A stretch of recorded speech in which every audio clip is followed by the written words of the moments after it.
No se taas on nähty, että se ei ketään kiinnosta. Siinä saa, kun olette autolla liikenteessä, niin pysähtyy ennen sitä suojatietä. Se on ihan sallittua.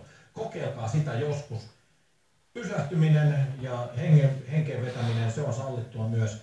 Perjantaina 2. päivä joulukuuta silloin Radio Rockin virallinen alaston juoksu, ties kuinka monetta kertaa saimme virallisen suojelijan. Hän on Arttu Viskari. Miksi näin? Käykää kuuntelemassa podcasti tuosta kohtaamisesta, kun Viskari oli tänään puhelimen päässä ja kertoi hieman omia näkemyksiä. Seuraavaksi kuultavasta kappaleesta, joka tietysti siivittää kaikki hyvään tulokseen 2. päivä joulukuuta. Kello 12 alkaa tämä tapahtuma, silloin juostaan, eli nyt saan nukkua vähän pidempään kuin yleensä. Se on toinen luukku, avataan myös Radio Rockin iltapäivien joulukalenterista tuolloin. Se on tämä Ramones-painotteinen juttu, siihen me perehdytään vielä ensi viikolla vähän enemmän. Ja mitä oikein tapahtui, kun Arttu Viskari vastasi puhelimeen ja kysyttiin häneltä mielipidettä tästä kappaleesta.